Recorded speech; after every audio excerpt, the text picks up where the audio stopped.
Good morning, ma'am. I'm Patricia May Miranda from PhilHis Ed 1 Black Eye, and for today's topic is Riders of the Sulasi documentary film produced by OWAC Film. OWAC 3 Film. Ayan.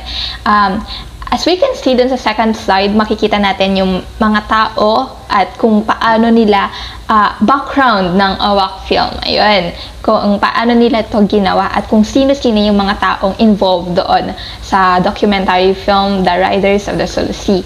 Ayun, as we can see, The Riders of the Sulasi is produced by OWAC Film and founded by Zaihirat Bano Kodili, the CEO of the company, and along with Lim Suatin, COO, and Jason Lai, director of the content in 1996. Itong mga taong to ay sobrang importante doon sa OWAC Film, sa documentary film which is The Riders of the Sulasi dahil sila yung nag-isip ng content, sila yung nag-asikaso ng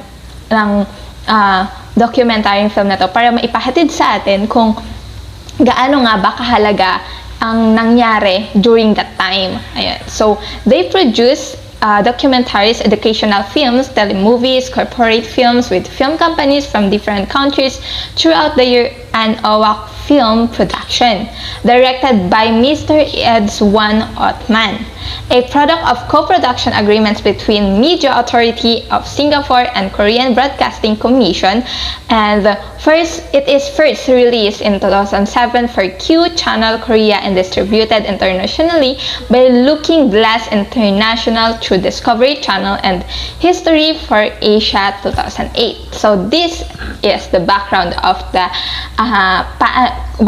documentary film by OWAC Film, and yung produce nilang The Riders of the Sulasi. And in the second slide, makikita natin yung summary of The Riders of the Sulasi with the documentary film, and this is secondary na po siya kasi nasa ano ko na po siya, yung ginawa kong summary, ako na po mismo yung gumawa ng summary sa pagkakaintindi ko dun sa sinend nyo pong copy sa amin. So, ito po.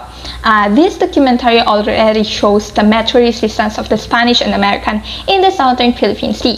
For a long period of time, the Philippines was ruled by the colonizers. The Filipinos were struggling against the Spanish, American, and Japanese governments. These three governments were considered as moral leaders during that time. More fought for religious rather than political reasons. Mas nag-focus sila doon sa religious rather than political reasons, and their actions were unconnected with those of the Filipino revolutionaries who conducted the Philippine-American War in 1899 to 1902.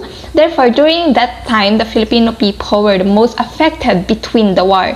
Through that war, the daily lifestyle of the Filipinos was affected, including the economy, peacefulness, freedom, psychological needs like food, water, and etc. During the time, moral leaders got the freedom of the Filipinos, and yung mga nakatira dun sa Mindanao, ayun, under the American, Spaniards, and Japanese. During the colonial era, Filipinos experienced poverty, massacres, and lack of freedom.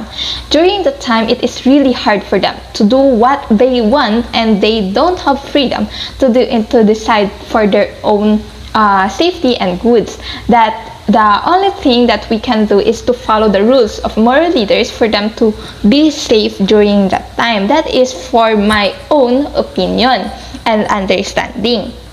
And bilang karagdagan sa information na binigay ko sa summary, I will gonna speak in Tagalog na lang po para mas maipahatid ko ng maayos yung nais kong masabi sa inyo para mas malinaw po. Ayun. So, makikita po natin doon kung yung Moro. Ano nga ba yung Moro? Moro, ito po yung mga mamamayang mga Muslim ng Mindanao, Palawan, Solo, Archipelago at iba pang mga katimugang islas ng Pilipinas. Bali, binubuo po ito ng humigit kumulang 5% ng populasyon ng Pilipinas na nakalap ko. Ito po yung nakalap ko pong impormasyon sa internet na meron pong 5% ng populasyon ng Pilipinas na na kasama dun sa Moro. At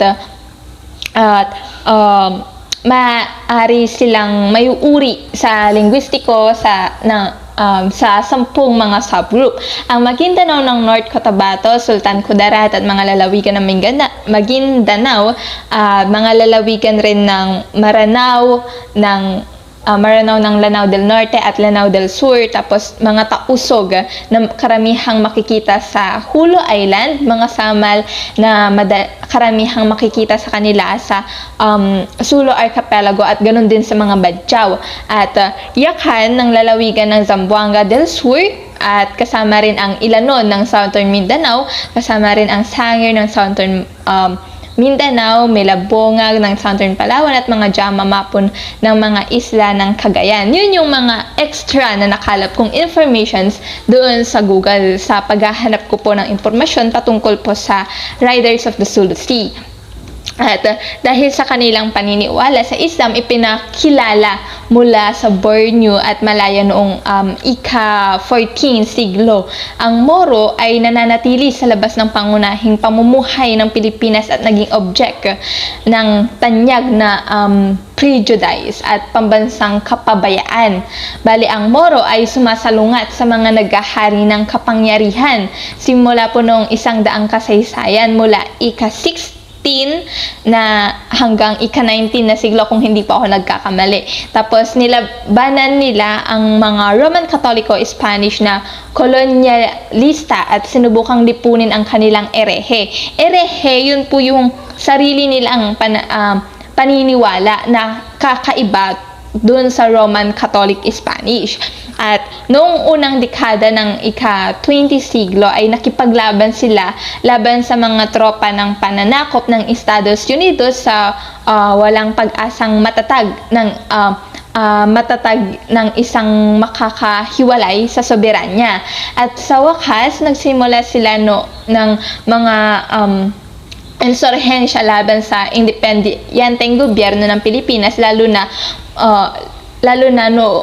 nag-umpisa ito noong 1960s at doon din natapos. Ayun, bale sa kasaysayan, ang mga Muslim na Pilipino ay hindi kailanman bumubuo ng isang sama-samang entity. Ang iba't ibang mga grupo o tribo ay madalas na malayang nagsasarili, nakikipag-agawan sa bawat isa at nakapag-iisa na isinasama ng mga Islamikong prinsipyo at kasanayan sa kanilang natatanging mga lokal na kultura. Gayunpaman, ang mga panloob na pagkakaiba ay napalaki ng mga karaniwang hinaing na naranasan ng Moro sa mga vis-a-vis na di-Muslim sa Pilipinas. Matapos ang World War II, ang kanilang mga traditional na hinaing bilang mga outcast ng relihiyon at pang-ekonomiya ay pinalala ng mahusay na paglipat ng mga hilagang Kristyanismo ng mga paaralan at iba pang mga institusyon. Bali, noong 1971, tinansya ng Manila na merong 800,000 na mga Muslim ang mga tumakas sa mga lupain ng mga Kristyanismo. Kristiyano, I mean. At ang pangunahing kontemporyang grupo na paglaban na nagsusuporta sa separatismo ng Moro, ito ay ang Moro National Liberation Front, or tinatawag natin sa MNLF, bale, ito ay itinatag noong 1968 at nagsimula ng isang terorisyon ng terorista na nag-iwan ng 50,000 na mga taong namatay na naging dahilan para makalahati ang sandatang lakas ng Pilipinas. At hinatid yung mga taong Muslim na 20,000 sa sa Sava. At ang East Malaysia bago isagawa ang isang tigil putukan noong huling bahagi ng 1976 at noong 1976 to 1977 ang pamamahala ng Ferdinand Marcos sa Maynila ay nag-alok ng panrelihiyong autonomiya sa iba't ibang mga grupo ng Moro. Ngunit noong 1977 ang pangulo ng MNLF na tinatawag na Moro National Liberation Front na si Nur Meswari, ayan, N-U-R-M-I-S-U-A-R-I, siya yung pangulo. Nur Meswari ay nag-update ng isang kahilingan para sa ganap na kalayaan para sa Timog Pilipinas at nakakuha nga sila ng suporta diplomatiko at militar mula sa Libya at nakakuha rin sila ng suporta mula sa Iran. Gayunpaman ang digmaan na ay lumubog sa pagsalakay at pag-atake ng Moro at ang MNLF naman ay nahati sa pagitan ng tradisyonal at na etniko at panrelihiyong tunggalian ng Moro. Yun po yun. Tapos, dun sa third slides, makikita natin kung sino-sino ba yung mga riders of the Sulu Sea. First, doon ay yung si mga Iranon or Ilanons. Ayun, Ilanons. At ito yung mga taong, okay. They were portrayed as merciless in the documentary Inhabited the Hana by Area in southwestern Mindanao, whose language is intelligible with Maranao. They were fierce marine force of the Sultanate of Sulu. At si Balangingi Samas, ayun, one of the Sama communities, that originally inhabited the Tungkil Island group. They were located to Zamboanga Peninsula coast and islands as a result of the 1848 military campaign. At the last one na kasama dun sa Riders of the Sulu Sea ay Tausugs. Ito yung ethnic groups of the southern-western Philippines. They live primarily in the Sulu archipelago southwest of the island of the Mindanao, mainly in the Hulu Island clusters. Ito yung tatlo na kabilang dun sa Riders of the Sulu Sea. Sila yung tatlong yon. At ano ba yung mga ginamit ng mga Moro na pangsalakay na mga vessels or ships? May tatlo silang ginamit. Ito yung lanong, garay, pangayaw. Ayun.